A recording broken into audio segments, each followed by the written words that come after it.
उन्हाळा सुरू झालाय आणि उन्हामुळे होणारा जो त्रास आहे, तो सुद्धा आता सुरू झालाय. उन्हामुळे ज्या काहींना या या ठिकाणी ॲसिडिटी जी आहे, ॲसिडिटीचे प्रमाण जे आहे खूप वाढतं, पित्त वाढतं आणि पित्त वाढल्यामुळे त्यांची डोकेदुखी आहे, मळमळ आहे, हे सुद्धा वाढतं. त्याचबरोबर काहींना जे आहे उन्हाळ्यामध्ये हाय बीपीचा त्रास होतो. उच्च रक्तचाप ज्याला आपण म्हणतो, त्याचा प्रॉब्लेम होतो.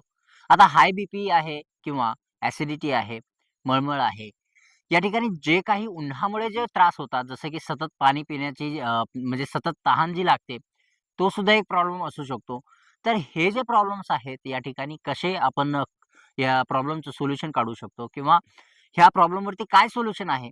आणि जी उन्हाळ्यामध्ये जी आपली तगमग होते किंवा घाम येणे सारखा-सारखा, हातांना घाम येणे, पूर्ण शरीराला घाम येणे आणि त्या घामाची दुर्गंधी येणे. हे जे प्रॉब्लेम्स आहेत ते कमी करण्यासाठी आज आपण एक प्राणायाम बघणार आहोत. हा जो प्राणायाम आहे तुमच्या शरीरातील उष्णता जी आहे ती कमी करेल आणि उष्णता कमी झाल्यामुळे जे काही प्रॉब्लेम्स या ठिकाणी होतात, जसं आपण बघितलं ॲसिडिटी होते, उच्च रक्तताप होतो, जसे याला आपण हाय बीपी म्हणतो. हे जे प्रॉब्लेम्स आहेत ते या ठिकाणी तुम्ही मूळतः कमी करू शकता. तर त्यासाठी जो प्राणायाम आहे तो आज आपण बघणार आहोत. तर नमस्कार, मी राजू भाकड तुमचं पुन्हा एकदा स्वागत करतो आपल्या YouTube चॅनलवरती. तर मंडळींनो, आज जो प्राणायाम आपण बघणार आहोत त्याचं नाव आहे शीतली प्राणायाम. हा जो शीतली प्राणायाम आहे, शीतली याचं नाव असं ठेवण्यात आलंय कारण हा शरीराला शीतल करतो. काय करतो? शीतल म्हणजे थंड करतो, कूल करतो. तर यामुळे याचं नाव जे आहे शीतल आहे. शीतली प्राणायाम.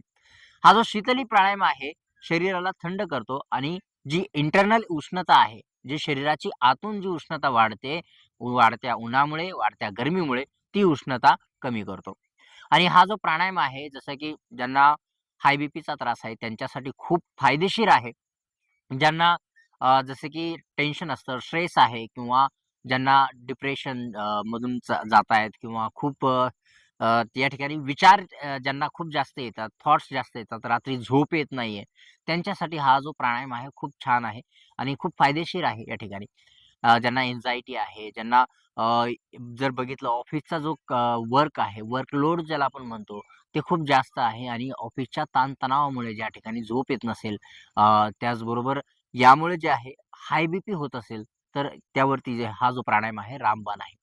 तर हा प्राणायाम जो आहे कशा पद्धतीने करायला पाहिजे, कोणी करू नये. तर कोणी करू नये, तर ज्यांना सर्दी आहे, खोकला आहे, त्यांनी तुरास हा जो तुर्तास हा जो प्राणायाम आहे टाळावा. कारण यामुळे काय होतं बॉडी थंड होते आणि तुम्हाला सर्दी आहे. ऑलरेडी तुमची बॉडी जी आहे थंडी आहे. ज्यामुळे सर्दी झालेली आहे. अजून कफ वाढण्याची ज्या ठिकाणी शक्यता आहे. तर त्यामुळे हा जो प्राणायाम आहे तुम्ही टाळावा. ज्यांना अस्थमा आहे, ब्राँकायटिस आहे, त्यांनी तज्ञांकडून, आपल्या डॉक्टरांकडून सल्ला घेतल्याशिवाय हा प्राणायाम बिलकुल करू नये. ठीक आहे. जेव्हा कधी तुम्हाला लंग्सचा प्रॉब्लेम असेल किंवा जसं की अस्थमा आहे, ब्राँकायटिस आहे किंवा अजून कोणता तरी आजार झालेला आहे, तर हा जो प्राणायाम आहे तुम्ही डॉक्टरांना विचारल्याशिवाय करू नका. आणि डॉक्टरला विचारल्यानंतर हा प्राणायाम तुम्ही हळू सुरुवात करू शकता. ॲडव्हान्स स्टेपनं नाही, पण बेसिक या ठिकाणी तुम्ही करू शकता. तर या ठिकाणी आपण ॲडव्हान्स, इंटरमिडिएट आणि बेसिक हे तिन्ही सुद्धा टाइप मी या ठिकाणी तुम्हाला सांगून देतो. जेणेकरून तुम्हाला कळेल, की कशा पद्धतीने हा प्राणायाम आपण केला आणि त्याचे फायदे कशा पद्धतीने होतात आणि ज्यावेळेस आपण त्याचे लेव्हल वाढवतो, त्याचे सुद्धा काय फायदे होतात या ठिकाणी आपण बघणार आहोत. तर मंडळींनो, जो प्राणायाम आहे शीतली प्राणायाम, जसं मी सांगितलं त्याला आपल्या शरीराला शीतल ही बेसिक डेफिनिशन मी या ठिकाणी तुम्हाला सांगितलेली आहे, की शीतली प्राणायाम हा आपल्या शरीराला शीतल बनवतो, थंड बनवतो, शांत करतो. त्यामुळे याला आपण शीतली प्राणायाम म्हणतो. ठीक आहे. ही बेसिक एक डेफिनिशन मी तुम्हाला सांगितलेली आहे. आता शीतली प्राणायाममध्ये होतं काय आणि कशा पद्धतीने हा तुमच्यासाठी काम करू शकतो? मी तर म्हणेन हा तुमच्यासाठी उन्हाळ्यामध्ये एखाद्या एसी प्रमाणे काम करणार आहे. ते कसं काम करेल तुम्हाला स्वतः अनुभव घ्यायचा आहे, की या ठिकाणी हा जो प्राणायाम आहे तुमच्यासाठी कशा पद्धतीने एसी बनवू शकतो. ठीक आहे. तर आपल्याकडे एसी पण आहे, हीटर पण आहे. हीटर कोणता आहे? तर कपालभाती, भस्त्रिका. हे जो 2 प्राणायाम आहे, भस्त्रिका झालं, कपालभाती झालं, हे तुम्हाला हिवाळ्यामध्ये अ, या ठिकाणी असं काम करतात, की तुमच्या बॉडीला हीटरसारखं हीट करतात. ठीक आहे. आता ते 2 प्राणायाम जे आहेत ते आपण पुढच्या व्हिडिओमध्ये बघूया.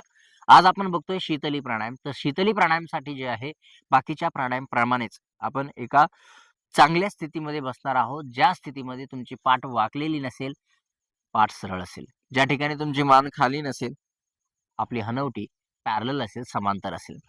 यानंतर तुमचे हात कसे पण ठेवलेले असे म्हणा, असे म्हणा, ठेवलेले नसतील, तर तुमचे हात या ठिकाणी अशा मुद्रेमध्ये चीन मुद्रा ज्याला आपण म्हणतो, त्या चीन मुद्रेमध्ये या ठिकाणी असणार आहे. ठीक आहे? अशा पद्धतीने आणि पाठ सरळ, छाती हळूच उचललेली आणि पोट जे आहे एकदम फ्री राहील. तर आता श्वास घेतेवेळी या ठिकाणी काय करायचंय आणि कशा पद्धतीने आपल्याला श्वास सोडायचा ते आपण बघूया. तर ज्यावेळी तुम्ही श्वास घेणार आहात, तर त्यावेळेस तुम्हाला काय करायचं, जिभेद्वारे तुम्हाला श्वास घ्यायचा आहे. आता जिभेद्वारे श्वास कसा घ्यायचा आहे, तर जिभेचा जो आकार आहे तुम्हाला एखाद्या पाईपसारखा, नळीसारखा या ठिकाणी बनवायचा आहे, स्ट्रॉसारखा. तर स्ट्रॉसारखा बनवण्यासाठी आपल्याला काय करायचंय, अगोदर जीभ बाहेर आणायची. जीभ बाहेर आणल्यानंतर तिला फोल्ड करायचं दोन्ही बाजूनं. फोल्ड केल्यानंतर वरतून जोडायचं. जसं हे, हं, हं. आता श्वास घ्यायचा आहे जिभेद्वारे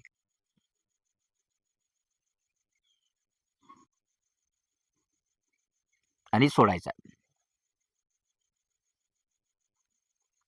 आता श्वास घेतेवेळी तुम्ही काय करायचंय, जिभेद्वारे घ्यायचा आहे आणि हळू श्वास जो आहे दोन्ही नाकपुड्यांद्वारे आपल्याला बाहेर सोडायचा आहे. एकदम फास्ट सुद्धा नाही सोडायचा आहे.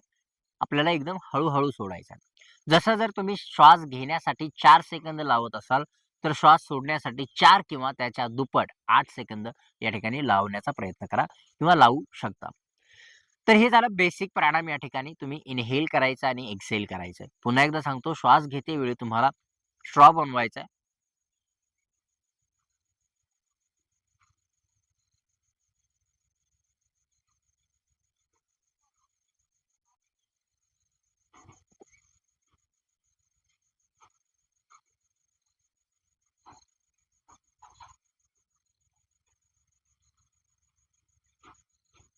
ठीक आहे.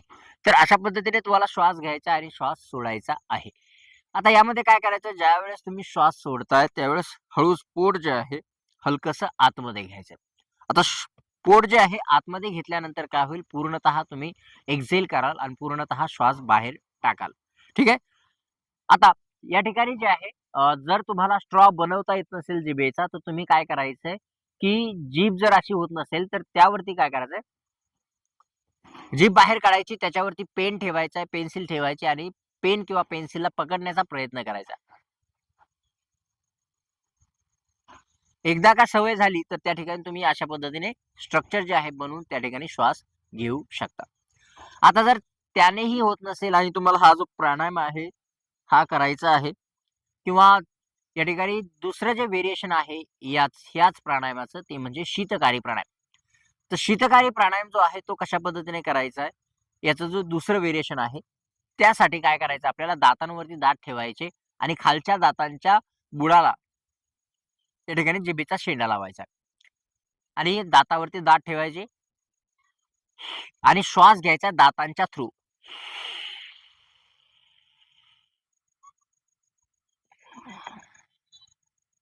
आणि आपल्याला काय करायचं, श्वास जो आहे दोन्ही नाकपुड्यांच्या मधून आपल्याला बाहेर सोडायचा आहे, जे आपण अगोदर केलं. ठीक आहे.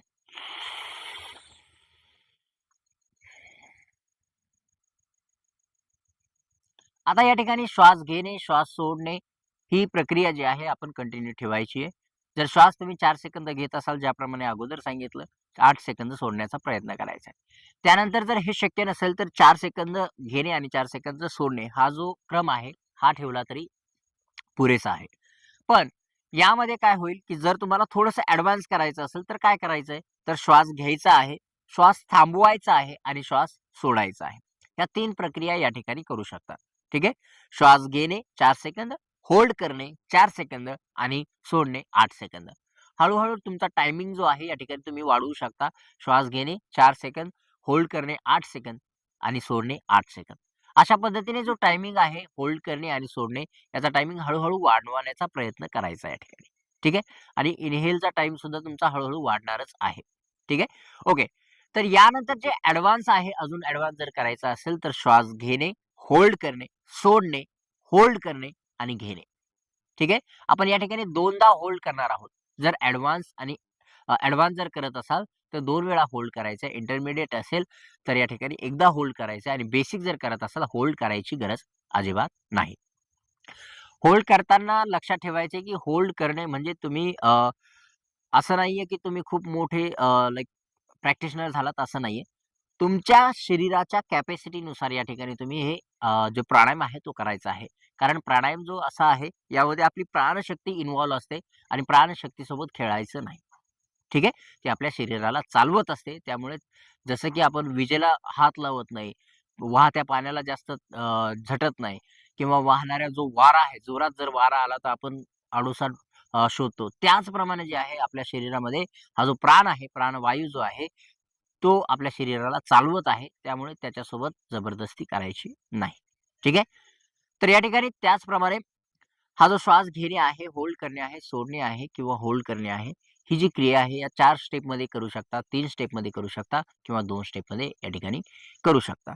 तर अशा पद्धतीने हा जो प्राणायाम आहे, तुमच्या शरीराला रेग्युलर बेसिसवर जर तुम्ही केला, तर तुमच्या शरीराला या ठिकाणी कूल करू शकतो, थंड करू शकतो आतून आणि तुम्हाला जी सारखी-सारखी तहान लागते, तहानेचा जो त्रास होतो किंवा घाम येतो, हे जे त्रास आहेत जसं आपण अगोदर पण सांगितलं, ते त्रास कमी होतील. हाय बीपीचा जर त्रास असेल, ॲसिडिटी असेल, त्याचबरोबर तुम्हाला जर हायपरटेन्शन असेल, तर ह्या सगळ्या गोष्टी ज्या आहेत कमी-कमी होत जातील. पण तुम्हाला हा जो प्राणायाम आहे रेग्युलर तुम्हाला अभ्यास करावा लागेल. म्हणजे एक दिवस केलं म्हणजे झालं असं नाही. तर तुम्हाला डेली अभ्यास करावा लागेल आणि हो, जर तुम्ही डेली अभ्यास करणार असेल तर कमेंट करून नक्की सांगा, की मी रोज अभ्यास करेल. ठीक आहे. हा जो प्राणायाम आहे उन्हाळ्यात खूप लाभदायक ठरणार आहे. त्यामुळे हा प्राणायाम तुम्ही स्किप करू नका. रोज हा प्राणायाम करा. पण ज्याप्रमाणे मी अगोदर सांगितलं आहे, की कोणी हा प्राणायाम करू नये आणि जर करायचा असेल तर डॉक्टरांचा सल्ला घ्यावा. ठीक आहे. ते अगोदर सांगितलंय. जर लक्षात नसेल तर पुन्हा व्हिडिओ रिव्हर्स करा आणि पहा. रिवाइंड करा व्हिडिओ आणि पहा, की काय सांगितलंय आपण. ठीक आहे. तर अशा प्रकारे हा जो प्राणायाम आहे, शीतली प्राणायाम आणि व्हेरिएशन सांगितलं होतं आपण शीतकारीचं. तर हे जे प्राणायाम आहे ते तुमच्यासाठी खूप फायदेशीर आहे. रेग्युलर अभ्यास करा आणि हो, प्राणायाम करा आणि निरोगी राहा. भेटूया पुढच्या व्हिडिओमध्ये. तोपर्यंत धन्यवाद.